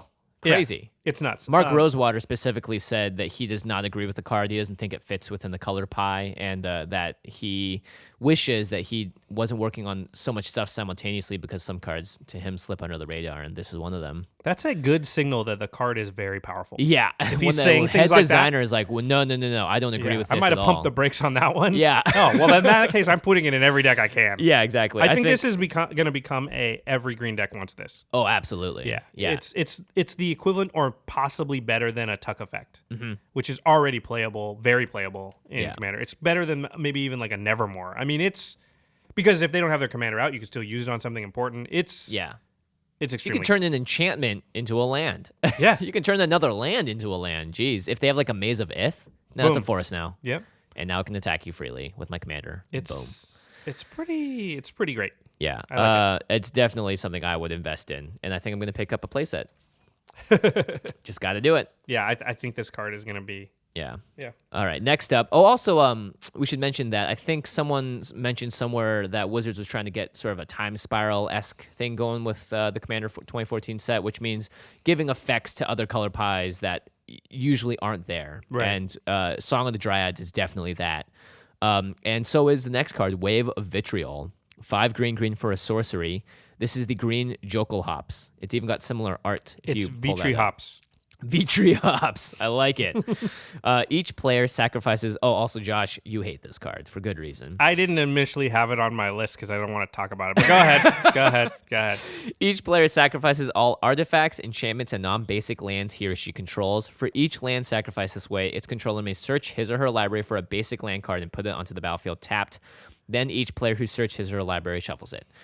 Oof. A lot of commander decks run way more non-basic lands than basic lands. A lot of Commander decks don't run any non-basic. Or, Yeah. Sorry, any basics. Unless they have like a fetch land in there. But yeah, this could completely destroy someone's game. If you were playing against, for instance, You your destroy all Chromat their deck, lands, they don't have any lands to go get to replace them. Yeah. Like if I played this against your Chromat deck, you look through your deck and you may as well just throw it into the air because you're not getting any lands out. Yeah, there's not a single basic land in that whole deck. I have a few that have maybe 3 or 4, which means like you destroy all my lands, I have 3 or 4, and I can never draw one for the rest of the game. And not to mention your Soul Ring is also destroyed. Yeah, it destroys artifacts and enchantments also. So anything you would do to like recover is like gone. This is it's such a weird board wipe, especially for green that doesn't really have stuff like this. Well, also think about green.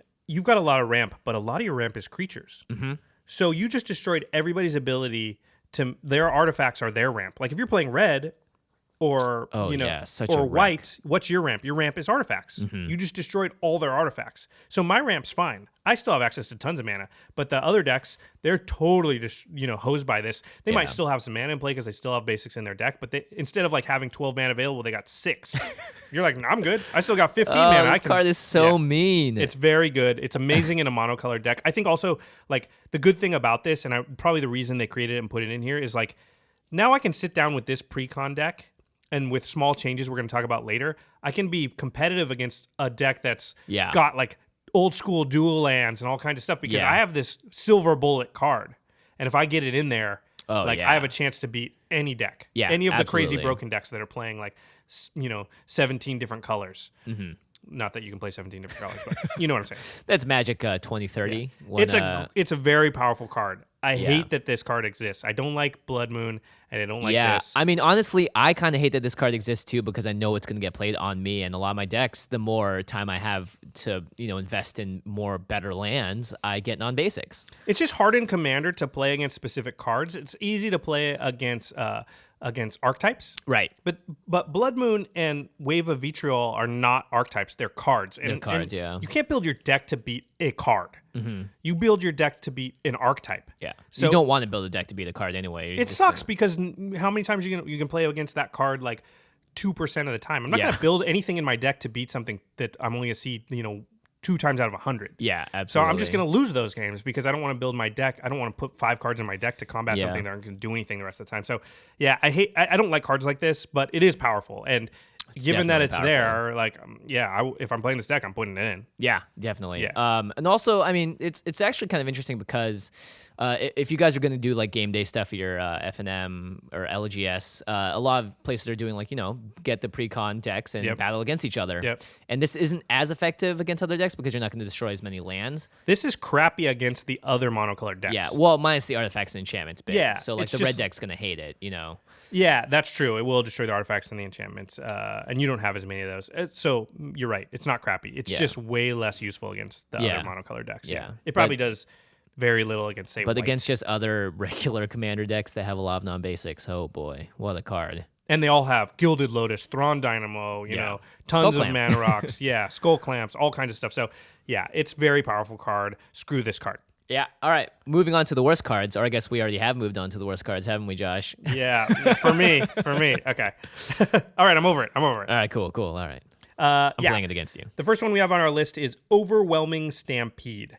So it's 3 and 2 green for a sorcery. It says until end of turn, creatures you control get +X/+X, where X is the greatest power among creatures you control. So it's an overrun effect. Yeah. Here's the thing about this one. Doesn't give trample. Yeah. That's huge. Also, it is reliant upon you having a big creature in play already for it to be good. A lot of times you're just going to only have 41 ones, and that's all you're going to have. Yeah. So now you've got 42 twos. That's not worth a card. It's still pretty powerful, but there's so many other cards it's only that for do one better turn. things. There's cards that would turn all your guys bigger for good. Yeah, exactly. Put a 1/1 counter on all of them or something. This is just, to me, it's just very underwhelming. Also, we've talked about this in the past in token decks, in decks that are going wide are going around your opponent and not through them. Mm-hmm. You want to be careful how you balance your pump cards versus your token or creature creating cards. And you don't want too many pump cards because if you have a hand that has a bunch of things that pump creatures, but you don't have any creatures, you're in a horrible shape. But if you have a hand that has a bunch of things that make creatures and no pump spells, you're fine. Yeah. It's fine to put out a bunch of creatures that are small. That's fine. That's still going to do stuff. It's going to keep you alive. Yeah. But pump cards by themselves, unless they're very powerful, are just totally useless in a lot of situations. Yeah, you want to make sure you don't build your deck so that the percentages are heavily favored, that your hand could be like 80% pump, 20% not. Yeah. I mean, I would say just picking a number out of thin air, but it's probably close. I wouldn't want more than 8 or 9 pump my entire team cards Agreed. in my whole deck. And I would want most of those to be attached to something else useful. Like it's already a creature and it pumps my guys. Yeah, It's yeah. an enchantment that does something else, but it also pumps my guys. Yeah, the fact that this is also a sorcery, so it doesn't work as a battle trick, really. You can't like have someone assign just crappy blocks and then just wreck them. You can't get them. You know, you can't get them. Yeah, exactly. Yeah, that's a really good point. Yeah, like I would much rather have Crater Hoof Behemoth. Yeah. Oh, yeah, You know, for sure. You know, the fact that it doesn't give trample, I think, is really important because Just overrun, which is in Overrun. the deck. Yeah, which is in the exactly. deck, and Yeah. it's not listed as one of the worst cards because you have trample, and it gives a set amount of power and toughness. Yeah, It's never yeah. going to be like wah wah wah. It's gonna, you know. Yeah. Speaking of want, Whirlwind, 2 green sorcery, destroy all creatures with flying. Yeah. This is one of their wrath effects. You know, green doesn't get just They don't get flyers in unconditional. general. Yeah, they don't get flyers.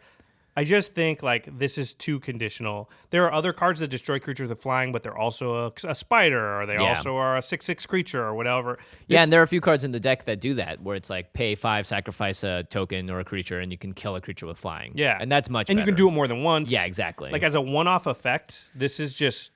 I mean, you got to think how many times are you going to be sitting there holding it in your hand, and it doesn't do anything. There's no flyers on the table, or there's one and you don't care about it. Yeah, there's even if there's like just 3 or 4, and you have ways to get around them otherwise. Or that player's not even bothering you. Yeah, exactly. You know. Yeah. Or they're just tutus. Like who cares? yeah. You know. So yeah, I just don't like that type of effect. Oh yeah. So we put Titania down here. Right. Just not a good card for the deck. I mean, there's I only would one or- literally take her out of this deck. Now I would build an build entirely another. other deck around her. But in this deck, like you just don't have a lot of ways to like do the land thing. You're not Yeah. like sacrificing your lands. There's like 2 cards that do that. Yeah. You may or may not even draw them. You know, it's It's just, definitely a card Wizards put in there to be like, hey, look, here's just another great option if you want to expand past this and start a new, mono green deck. yeah, which is awesome because you don't want to be so constrained that it's like, well, I have to play within the confines of this pre-con deck. I want to be able to take cards out and build Yeah. whole decks around them, and that's what she does. Yeah. Creeper Hulk. Yeah. Yeah, it's a 3 It's and like 2 a- green for a 5/5 planet elemental. Has trample. It's like a crappier Gigantomancer. Yes, a very crappy Gigantomancer. Now, Gigantomancer might be good in this deck. Yeah. This one costs 1 and a green, is its ability. Target creature you control has base power and toughness 5/5 and gains trample. So it does some of the stuff you want. Yeah. I'm not saying it's on the bad. surface it seems like it'd be Yeah. better, but How much mana do you need to pump 20 guys? You need 40 mana. yeah. And that makes them all 5/5s with trample. Now that's great. But You they're need going to be 20 mana. yeah, as opposed to a 6 mana creature that attacks and gives them +2/+2 in trample. And Yeah. they're already going to be 3/3s or 4/4s. In fact, there's going to be a lot of times where you're going to make a creature smaller Yeah, that to could make it a happen. 5/5. Well, it 'cause- changes their base. So Yeah. their base Oh, power right, and toughness. right, So if they're an right, elf, okay. they'll still get all the bonuses after that and all the rest of the stuff. I mean, it's like you said, Gigantomancer. I think it's just a pure upgrade. Well, There's here's no my downside. question about Creeper Hulk. Does it permanently change them to have that? Or is it until end of turn? Oh, I think it's still end of turn. No, it just says until end of turn. I was like, oh my Yeah. gosh. My mind was about to be fried. If it was not until end of turn, this card is awesome and play it. But it this is card, until end of turn. this card would be one of the most ridiculous cards ever Yeah. printed. Yeah. But anyway, so you just need so much mana. And Yeah. listen, this card's not horrible. You could keep it in the deck. I just think there are better versions of this. Yeah. Yeah. I mean, if anything, I could see this maybe being a fun combat trick. Yeah. But it's a people combat can trick see that it. It's everyone on can the see board. it. Yeah. You might get them, but You might like triple block with 5/5s. I don't know. I mean, either way, it's just compare this to something like Coat of Arms. Coat of Yeah. Arms is an artifact. You put it down, and it says your creatures get +X/+X for each for creature. each creature that shares a shares a type, creature. or get +1/+1 for each Yeah. creature on the battlefield that shares a type with. 10 elves means they all get +10, +9, I think. Yeah, so that's a card you put down everything for 4 mana, and all your dudes get big. Yeah, and right. it This one stays you have that to pay way. 2 per creature. Yeah, and it's only till end of turn. It does give yeah. trample, but yeah, and Coat of Arms, yeah, they stay that way as long as Coat of Arms is out. Coat of Arms actually is 5 mana. Okay, so Not a huge difference, of course. well, the Creeper Hulk costs 5 mana. yeah, exactly. So Yeah. you're going to have to play him, and there's no way on that turn you're going to be able to pump very many guys. I don't know. It's just underwhelming to me. Underwhelming. The next one is another one that looks really good on surface. But This is the Johnny isn't. card, I think. Yeah, go ahead. Drove of Elves, 3 in the green for a star creature with hexproof. Drove of Elves' power and toughness are each equal to the number of green permanents you control. That's a Timmy card. Yeah, it's a Timmy card, not Johnny. So he could be like a 30-30. Woo! Jump block. Yeah, that's the problem with one big creature. Yeah. I It's mean, like- he will get trampled one way or the other, probably. But I don't know. The hexproof is nice, but it's just one creature. You're trying to go around people. You're casting a wide net here with Yeah. your tokens, not just single big beaters. Yeah. Again, you could give him trample and maybe he'll do some stuff. I'm not saying he's completely worthless. I just think as a card, would you rather have a card that has the potential to just continually make you elves? Yeah. Yes, I would definitely want that card. Yeah, definitely. Um, I just think of Crackling Doom whenever I see cards like this. All right, cool. So let's talk about some cards that you might want to add to these decks. Yes. Obviously, a card like Fauna Shaman. Yeah. Which is just... Fauna Shaman is a 2/2 creature, and you can pay a green and tap her, and then you discard a pitch card. a creature for, Discard a creature card from your hand and go find one from your deck and put it into your hand. A creature card only. It's a great tutor. Reoccurring tutor? Reoccurring tutor, yeah. It's It's an definitely elf. It's an elf, yeah. It fits all the categories you want it to. At the end of the day, you might go and swing in with her too. Who knows? Yeah, why not? Because you're going to turn into it in 12/12 with trample. But let's not kid around. This is a toolbox deck in a lot of Yeah. ways. You want to get the creature that gives your guys trample when he attacks or does, bust them all up. That's a really good point because like Archdruids we and stuff. advocated was taking out some of your pump stuff. Mm-hmm. So if your pump stuff is attached to a creature, now you can go find it when you need it. Yeah. So you don't have that problem where you draw a bunch of them and you don't have any creatures. You put less pump spells in your deck knowing I can go find them when I need them. Yeah, exactly. So very powerful. Fauna Shaman 2 is just sort of a commander staple for any deck running green. Yeah, for sure. Easy to play, easy to use, and always useful. When you look at your opening hand and you see Fauna Shaman in there, it almost makes you breathe a sigh of relief because it's like, great, now I know that whatever I draw, if it's not a good draw, I can just chuck it for something better. Yeah, if I draw, if I need a ramp creature, I need my Birds of Paradise or I need in this case, Elvish Mystic. Well, I can just go find it if I don't have it in my opening hand. Yeah. Ooh, I love this next one. Eladamri, Lord of Leaves. Oh, yeah. 2 green mana for a 2/2, a legend. All elves gain Forest Walk. So if anyone has a forest, they're unblockable. Also, you might just give them a forest with Song of the Dryads. Oh my gosh. I mean, that's amazing. There's going to be, in a normal game, there'll be at least 1 or 2 green players anyway. Yeah, exactly. Yeah. And also, elves cannot be the target of spells or abilities. Makes all Shroud, right? Yep, makes all your dudes have Shroud. Dang. Dang. Very strong. Usually you're going strong, to drop Elad Omri and then just kill somebody. Yeah. Somebody who has a forest. Yeah. He's a super strong. And he's an elf. Yeah, anything that says every. The word every is just one of my favorite words in Magic cards because it's like, guess what? Everyone's getting a little buff. Another card I like is Caller of the Claw. It's a 2 and a green for an elf creature, 2/2. It has Looks flash. like a bear in this picture. Yeah, it's an elf wearing a bear outfit. Yeah, he And savage punched someone. Yeah, it's Surak's great grand elf uncle. Elf uncle. When Caller of the Claw comes into play, it has flash, by the way. Put a 2/2 green bear token onto the battlefield for each creature put into your graveyard from play this turn. So it's just like fresh Non-token specifically. Yeah. You're right. It has to be a non-token put into your graveyard. It's just like fresh meat, but only for non-tokens. Still, it's just like I said, this deck is going to be really susceptible to board wipes. Yep. So you want a bunch of effects that protect you from board wipes. Nice Along those recovery. lines, Soul of New Phyrexia, another one we talked about. Yes. Definitely an auto include in this deck. Yeah, it gives all your guys indestructible. Can also give indestructible from the graveyard. We've talked about it before. It's another really good card. Yeah. Elvish Promenade, 3 in a green, tribal sorcery, elf. Not too many tribal sorceries out there. Put a 1/1 green elf warrior creature token into play for each elf you control. Bonkers. Boom. Bonkers. It's like a doubling season, a single-use doubling season. Yep. It's insane. This is one of those cards where you're like, I now have 100 guys on the table. Yeah. Yeah. If you My guys dice don't can't stop even this, keep up you're with all this. dead. Yeah.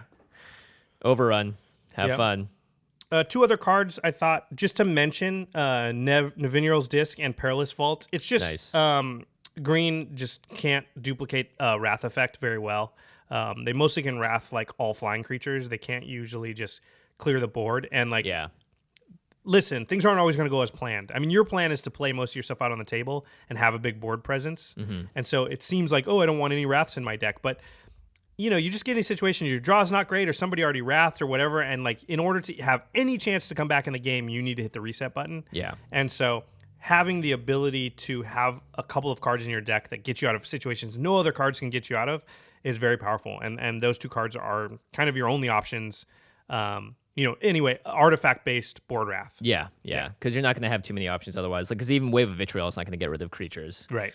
Bellowing Tangleworm, 3 and 2 green, 5 for a 4/4 with Intimidate. Other creatures, green creatures you control, have Intimidate. Yeah. And that means they can't be blocked except by artifact creatures or creatures that share a color with it. So, It's another one of those cards you drop it, kill everybody. Drop it, kill everyone, yeah. You just want different ways, and that's the thing. Is like, because sometimes trample might not be enough, honestly, Yeah, I would say usually it is. It's just like any form of evasion, though. Yeah, so, evasion's very important. Yeah. Bellowing Tangleworm is just one of those guys that just does it on the stick. Another guy I really like, that I think is I'll include in most green decks, is Yavimaya Elder. It's when he's put into a graveyard from play, you can search your library for 2 basic land cards and put them in your hand, and you can just sacrifice them for 2 mana and draw a card. So you sacrifice them, draw a card, and then you get more lands. He doesn't cost you a card. 3 for 1. Yep. Pretty great. Eternal Witness, another card I really like. It's an E-Witness. elf, and it has regrowth on it, so it's a creature that comes into play, and you get to pull a card out of your graveyard. Yeah. Yep. Any card, doesn't have to be a creature, and put it into your hand. So that's just a way to grab your overrun again, although if you played overrun and you didn't win, then you did it wrong. But a key creature, a key card. Yeah, we should talk about that strategy, by the save way. You. Don't play overrun until you win. Yeah, don't ever just overrun, hit you for 17, go. Yeah. That's just, don't do that. What a waste of your card, yeah. Yeah, just hold overrun until you're literally at least going to kill one player, but hopefully kill all players. Yeah. Yeah. Another great card, Dolmen Gate, 2-drop artifact, prevent all combat damage that would be dealt to attacking creatures you control. Just another way to make sure that your creatures don't die when they fly in. Because sometimes it's like, I only have 42 twos. It's enough to kill everyone, but this person blocks like half of them.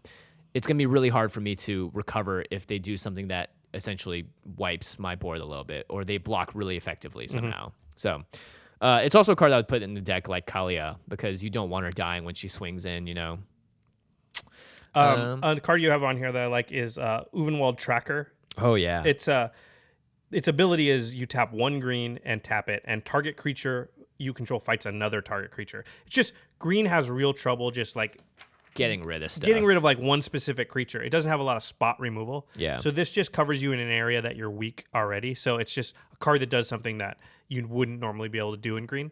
Yeah. Lurking Predators, an enchantment for 4 green. Whenever an opponent plays a spell, reveal your top card. If it's a creature, put it on the battlefield. Otherwise, you can scry it. I don't like this card in this deck specifically as much as I would in a lot of green decks, and here's why. In an elf deck, your cards are cheap. Right. Most of your elves are 2 and 3, maybe even 1 mana cost. This is good in a normal green monster deck where you're playing the big drops, the 8s, the 9s, the 10s. You're just not going to have as many of those in this deck. I just like the idea that in a big game, you're going to have so many people playing spells that if you're just able to get, like, by the time it comes back to you, it's as though you've taken 3 turns. It's almost like you have card draw plus a scry ability. It is some card advantage, yeah. I agree with that. I just think it's not used to its full potential here. It's not really cheating mana cost damage. It's still good. I don't know. I think I would rather have another elf.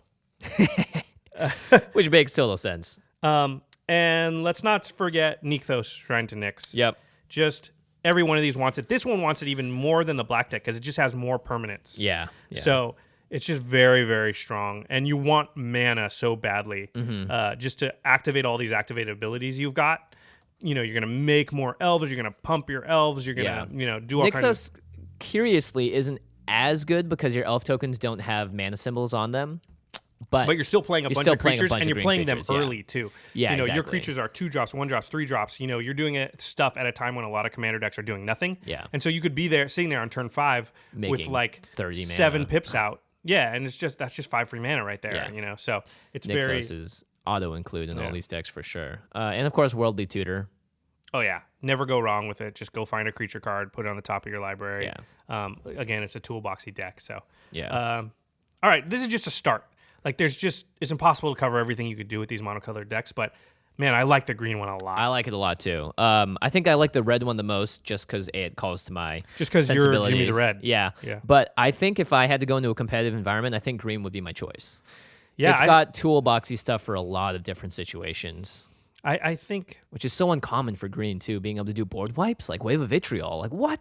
Wave of Vitriol. Oh, I really like the green deck. I don't know if I'm ready to say that it's my favorite, but it's up there. I haven't broken down the other 3 decks as much yet. So when we get to those, we'll talk about it. But it's very strong. I do like it.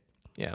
All right, so let's talk about a couple other things here. Yeah, definitely. For all of those still with us. Yeah. So thanks for listening to this podcast. I think I like the theme that this one goes to, which is kind of like, hey, here's how to take something and introduce yourself to the format and also make yourself competitive as you want, or have as much fun as you want. Because these decks are highly themed, highly tribal, and Wizards has done a great job making them all based in the color pies in a lot of ways, and also just sort of stretching out of it in a lot of ways too.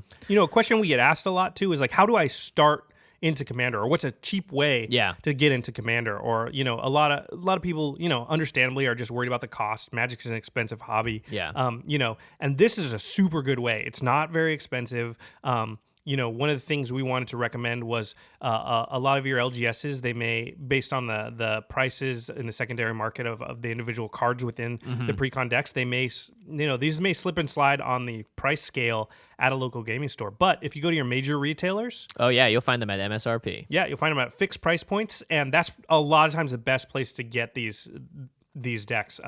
We used to go find Mind Seas when it was like $75 at my local gaming store, and I would walk into a major retailer and find it for $30. Yeah, that's such a pro tip when it comes to buying cards. I love it. You just pull out the True Name Nemesis, go sell that, and get your $30 back, and everything else was free. Yeah. So that's a good tip. These are really good, cheap ways to get involved in Commander. And I really want to do this in our play group, and I want to. If you guys try it out there, let us know how it goes. But get 5 people in our play group. Everybody get one of the pre-cons. And just don't change it at all. Rip it open, shuffle it up, go. Yeah, and just play them that way. I think that'd be really fun. I'm down to do that next weekend if you're around. Let's do it. Yeah. Let's do it. Yeah. I love these decks. I'm very excited. I'm so happy that Wizards has embraced Commander with open arms. Yeah, they're really like noticing us, right? Yeah. They're really like making product for us. In fact, they're making... instead of going the way where they're making less product, they're actually making more product. So this is a part of the Magic community where they really are starting to notice. So, let them know what you think. Tell them when you like it. Keep listening to our podcast. Keep listening to other podcasts about it. Talk about Commander. Like, that is the way that Wizards will keep making like awesome product like this for us. Yeah, and paying attention, and also like find friends to play with. This I feel like this is a really great way to jump in. It's a great way to introduce people to the game of Magic. Yeah. Monocolored, very, you don't have super complex interactions, but you can make it complex. But it's all there. All the baseline is there. Yeah, it's great. All right, let's talk about VGHS. Yeah, Video Game High School. Episode 4. Oh my gosh, if you guys have watched episode 4 already. We play Magic the Gathering the entire episode. It's very mundane. No. Serious stuff happens in this episode. It's my my magnum opus of acting, I guess. It is your acting coming out party. It's pretty amazing. If you guys haven't watched episode 4 yet, go watch it. If you have, you're probably still trying to gather yourself. I'm still trying to gather myself months after filming it. Oh my gosh.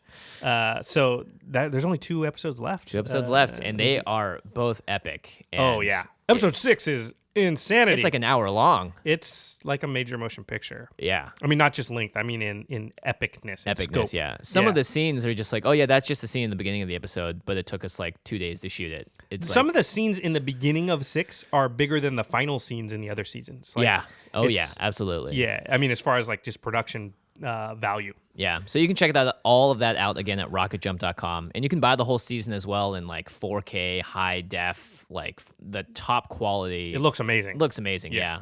So yeah, make sure you guys check that out. Josh edited the trailer, did a lot of help with the promo work. I'm in it, and it's just a fun show. I think if you like Magic, if you like just in general stuff in this world, you're going to like the show too. I mean, we've talked about it before, but it is literally, this is not hyperbole, the biggest web series in the world, on the planet. Yeah. Like, there's nothing else like it. So when you hear web series, you think like, small production, blah, blah, blah. This is not. This is like a TV show Yep. It's bigger than most TV shows. So anyway, okay, we pushed it enough. Yeah. Masters of Modern, our good friends. Oh, Yeah. I'm sad because Glenn Jones just had his last episode. Yeah, on the but I'm podcast. happy because he is moving to Wizards. I so- know. Congratulations, Glenn. Yeah, congrats. I'm sad for me, happy for Glenn. That's yeah, what I mean. exactly. Yeah. I'm sad for me as a listener too. I'm happy for me in our play group though because he won't be kicking my butt all the time. Jeez. So Glenn brought in this dredge deck. He's like, yeah, I just made this for fun. And he started playing it. And of course, his turns, like a true spike, took, I don't know, 5 minutes. He's apiece. like, oh, let me look through my graveyard. There's 90 cards in it. Hold on. Oh, I want to play this. I want to play that. dredge Oh, this. dredge that. Yeah. Blah, blah, blah. Yeah. And I don't even know how he won half the time because half the cards, I just don't play with dredge that often. So Yeah. every time he said dredge, I'm like, I don't even know what you're dredging in there. And I know you're playing honestly and truthfully, but I'm so confused. It was a fun game though. Yeah. because Oh, yeah, super fun. It's not a real oppressive deck. He's just No, doing exactly. his stuff, and we'd be like board wiping. He'd be like, okay, start over. Yeah.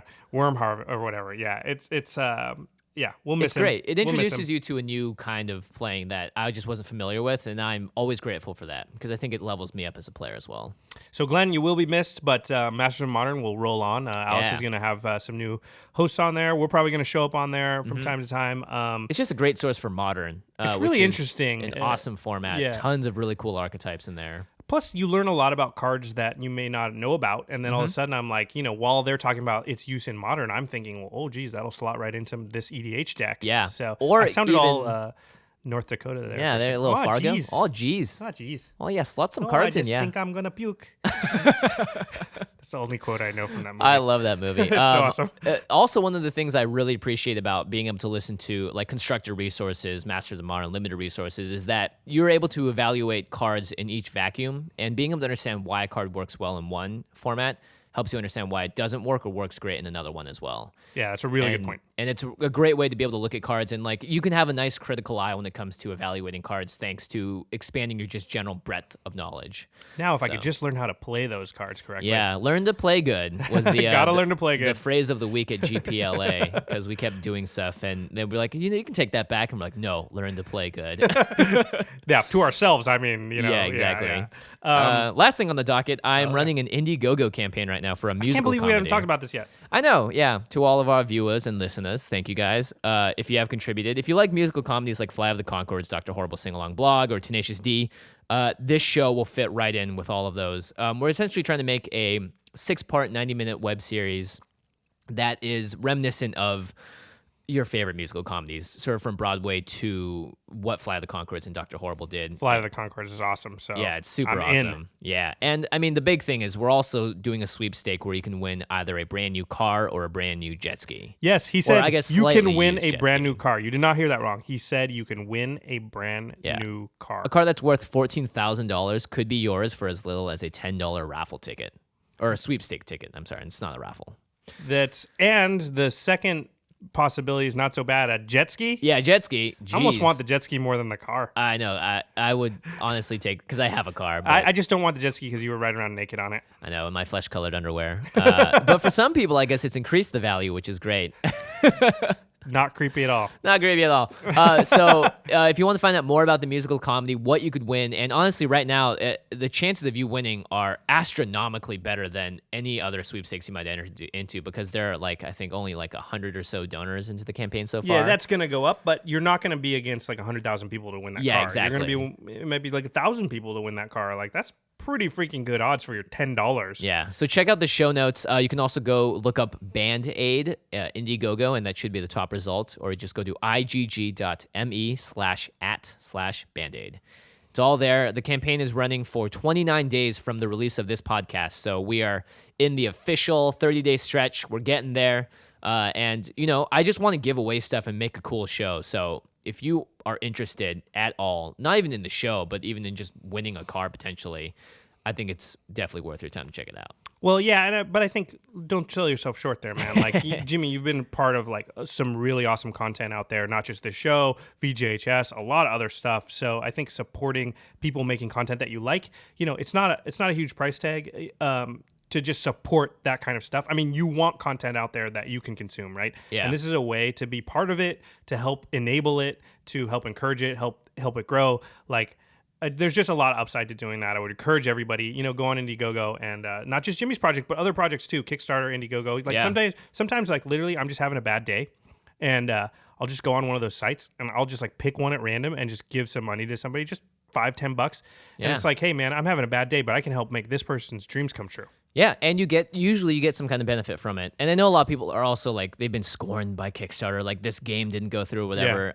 I think we have a pretty solid track record. We made 3 seasons of Video Game High School using crowdfunding. There's so much experience like making the content comes out, the content looks great. Yeah. You don't have to worry that it's not going to happen. Yeah, exactly. Yeah, this project is going to happen. So yeah, it's not one of those things where you pick a project and it's like, well, I could just be throwing my money, I could just be lighting it on fire. Yeah, exactly. I'm not. This thing is going to happen. So yeah. And we have a ton of upside too. If you're a musician, we're offering like music classes at pretty competitive rates to what you might pay for a personal tutor anywhere else. And we're going to give you a lot more individual attention because you're a backer of the show. So, lots of good stuff there. Be sure to check it out. All right. Thank you guys. We'll have reviews of the other 3 pre-con decks. We'll probably split that up into 2 more shows. And yeah, my girlfriend's telling me to wrap it up. We're going to count down 3, 2, 2, 1. Peace See you out. guys next week.